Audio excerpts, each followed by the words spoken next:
Hello everyone, welcome back to our tutorial series on Next.js 14. In this video, we are going to discuss an important concept introduced in React version 18 called React Server Component or RSC. So let's dive in.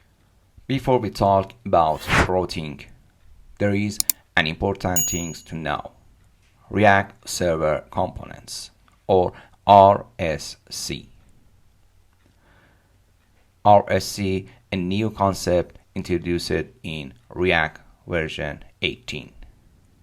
It changes how we create React components by dividing them into two types. First, there are server components. Server components can do tasks like reading files or fetching data, but they can't use hooks or handle user interactions. Then there are client components. To create a client component, you need to add use client at the top of the file.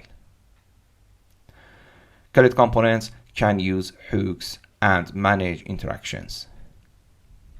In routing, we'll use server components that wait for actions to finish before showing content.